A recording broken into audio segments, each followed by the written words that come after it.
Barrister Amir Hasan साहब, what is your take on this? I mean like ये रजवाना साहब की बात बिल्कुल ठीक है। देखिए, एक तो आई कंप्लीटली एग्री कि एसओपीज पे अमल होना चाहिए था, लेकिन ऑब्वियसली हम उतनी सिविलाइज्ड डेमोक्रेसी थोड़ी है कि हम हर वो चीज बंदा यहाँ मतलब है कोई जिंदगी में यहाँ कहीं किसी खाने पे नाश्ते पे टाइम पे नहीं पहुंचा तो हाउ डू यू एक्सपेक्ट कि वो सारे का सारा टाइम पे पहुंच जाते, जलसा भी बड़ा पुरअमन हो जाता और सब मुंतशिर हो जाते।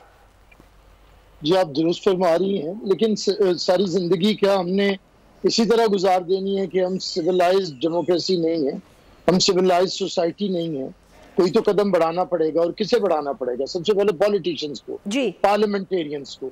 क्या हर हुकूमत जब ऑपोजिशन का जलसा रोकती है तो क्या अब ये वक्त नहीं आ गया कि आप एक रूल्स तय कर लें हमेशा के लिए? सही बात है। रूल्स के ऊपर अमल करें, उन रूल्स के ऊपर अमल करें।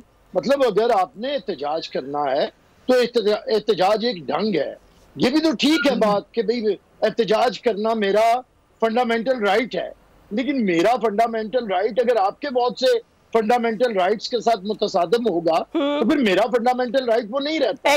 बात ये है कि पाकिस्तान के अंदर जलसे, अब देखिए आपको सबका ट्रैक रिकॉर्ड देखना पड़ता है पॉलिटिकल पार्टीज का। पीपल्स पार्टी से ज्यादा किसी ने जद्दोजहद नहीं की। हमें 60 साल हो गए हैं, हमसे ज्यादा जलसे किसी ने नहीं किए, हमसे ज्यादा एहतजाज किसी ने नहीं किए, लेकिन हमने कभी भी पुरतशद्दुद नहीं किए।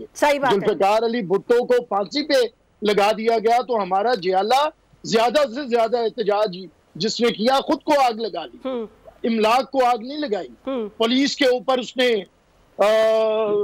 गोलियां नहीं चलाई। तो मैं ये समझता हूँ कि एक तरीका कर, अब ये देखिए कि तहरीक इंसाफ का एक ट्रैक रिकॉर्ड है। इनका ट्रैक रिकॉर्ड ये है कि ये धरना देने आते हैं, तय करके आते हैं कि हम चले जाएंगे, और उसके बाद ये जाते नहीं है महीनों तक और कारोबारी जिंदगी मुअत्तल कर देते हैं। ठीक, सब्सक्राइब करें और बेल दबाएं ताकि कोई खबर रह न जाए।